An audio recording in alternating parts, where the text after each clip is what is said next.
짱구는 못 말려 극장판 역대 최고급 히로인이라 칭해도 아깝지 않은 선아 누나. 여러분은 그저 영화 속 인물로만 알고 계셨나요? 선아 누나가 흰둥이인 이유 제가 알려드리겠습니다. 첫 번째, 그녀의 색상. 짱구 극장판을 보시는 분들은 아시겠지만 고유의 색상이 굉장히 중요하죠. 그럼 대체 선아 누나가 흰둥이에 어떤 색상과 매치되는가? 흰둥이의 목줄색을 보면 푸른색, 우연의 일치인지 그녀의 머리끝 및 옷의 색상도 푸른색을 띠고 있습니다. 억지 아니냐고요? 그렇다면 두 번째, 꽃말. 그녀의 일본판 이름은 치바키는 동백꽃을 의미하기도 합니다. 동백꽃이 대표적으로 의미하는 색은 붉은색으로 꽃말은 겸손함 및 꾸밈 없는 우아함으로 선아 누나와는 정말 잘 어울리죠. 그런데 이게 흰둥이라는 가설과 무슨 연관이 있는 거냐 하신다면 엔딩 영상을 보면 선아 누나 옆에 흰색 동백꽃이 잔뜩 나옵니다. 꽃말도 찰떡이고 동백꽃의 대표 색상인 붉은색을 놔두고 굳이? 여기서? 그렇다면 흰색 동백꽃의 꽃말은 무엇이냐 하면 최고의 사랑스러움입니다. 흰둥이와 완전히 찰떡인 모습을 볼 수 있죠. 흰색 동백꽃과 파란색 대표 색상은 아직도 우연일까요? 그렇다면 세 번째, 그녀의 대사. 작중 초반 보안대에게 도망치는 짱구네 가족을 구해주며 영화 속 세상에 대해 이것저것을 알려주는 상황에서 그녀는 이러한 말을 하는데, 저도 황야에서 헤매고 있을 때 시장님께서 구해주셨어. 여기 온 사람들은 다 똑같아요. 처음엔 집에 가고 싶어 하지만 시간이 지날수록 과거를 잊어버리고 여기에 익숙해지거든요. 바로 저처럼요. 이 대사만 봐도 모르시겠나요? 우선 짱구와 다른 떡잎마을 사람들처럼 황야에서 헤매고 있었다는 점, 그리고 처음엔 다들 집에 가고 싶어 하지만 시간이 지날수록 과거를 잊고 익숙해진다고 하는데, 마지막 대사 바로 저처럼요를 보면 영화 속 인물들은 절대 이러한 모습을 보여주지 않았으며 떡잎마을 사람들과 완전히 동일하게 과거를 잊어버렸다는 것을 인지하고 있는 모습을 보여줍니다. 흰둥이가 먼저 도착하여 기억을 빠르게 잊어버렸다면 어땠을까요? 에이, 그래도 억지다 싶으신가요? 그렇다면 네 번째, 의자의 수.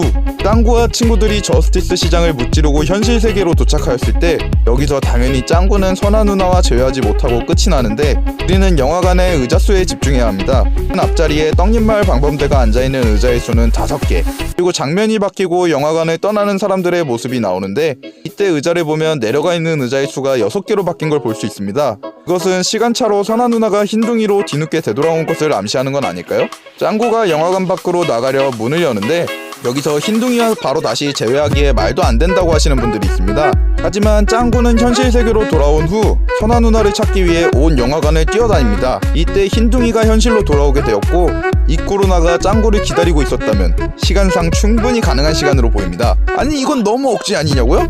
그렇다면 다섯 번째, 짱구의 이상행동. 짱구는 작중에서도 수없이 언급을 하듯이 예쁜 성인 여성에게만 매력을 느껴 반하게 된다고 하지만, 이상하게 중학생 정도의 나이인 선아 누나에게 이슬이 누나 정도 혹은 그 이상의 사랑의 감정을 느끼게 되는데, 이는 사실 흰둥이에 대한 사랑 같은 것이 아니었을까요?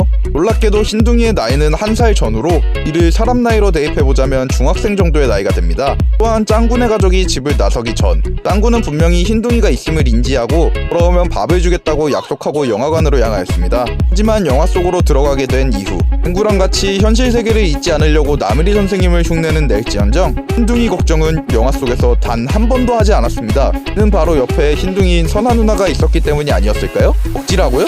그렇다면 현실 세계로 돌아와서는 어떠하였을까요? 짱구는 앞서 말했듯 영화관을 뛰어다니며 구석구석을 다 수색합니다. 당연히 발견하지 못하고 풀이 죽어 있었죠. 하지만 출구에서 흰둥이를 맞이하는 순간 집으로 돌아가는 길에는 풀이 죽은 모습은 온데간데 없이 사라지고 그저 행복한 모습으로 집으로 돌아가는 말도 안 되는 감정 기복을 보여줍니다. 이는 영화에서는 선아 누나가, 현실에서는 흰둥이가 같은 인물이기 때문이 아닐까요? 아직도 아니라고요? 그렇다면 여섯 번째, 데칼코마니. 이 모습은 짱구가 집을 떠나 영화관으로 가기 전 흰둥이와 대화를 나누고 있는 모습입니다. 그리고 이 모습은 영화가 끝난 엔딩 후 엔딩 크레딧 장면을 보면 너무 구도가 같은 걸 못 느끼셨나요? 또한 이 장면, 흰둥이로 인지하고 한번 보시죠. 완전히 흰둥이를 데리고 산책하는 짱구의 모습입니다. 또한 선아 누나는 황야에 버려져 있다가 시장에게 거두어졌다 하는데, 이는 버려진 흰둥이를 짱구네 가족이 거두어진 모습과 너무 비슷한 양상을 띠고 있습니다. 여담으로 일곱 번째, 이름. 앞서 말했듯 선아 누나의 일본 이름은 치바키. 이를 영어로 표기하자면 TUBAKI. 이를 앞자리만 따오게 되면 TBK. 뭔지 모르시겠나요? 아직 안 보이시나? 거꾸로 한번 적어드리죠. KBT. 아직도 모르시나요? 맞습니다. 떡잎마을 방범대의 원작 명칭 카시캅의 방위대의 약자이며 23기 나의 이사 이야기 편에 철수가 들고 달리는 배지 바로 그 약자입니다. 이는 떡잎마을 방범대 예비 멤버인 흰둥이를 의미하는 게 아닐까요? 마지막으로 8번째 흰둥이를? 작가는 흰둥이를 작중 초반과 마무리에 잠깐씩 등장시켰습니다. 이는 제 머리로는 이해하기가 힘든 횟수입니다. 역대 수많은 극장판을 보면 흰둥이의 비중은 대부분 높았으며 이 정도면 등장을 안 시켜도 될 정도인데 흰둥이를 인지하면서도 이 정도밖에 등장시키지 않았다? 제 머리로는 다시 생각해도 영화 흥행을 위해선 이해가 되지 않습니다. 때문에 의도적으로 등장을 줄였고 이러한 떡밥을 넣었다는 것이 저의 생각입니다. 한마디 요약, 흰둥이네.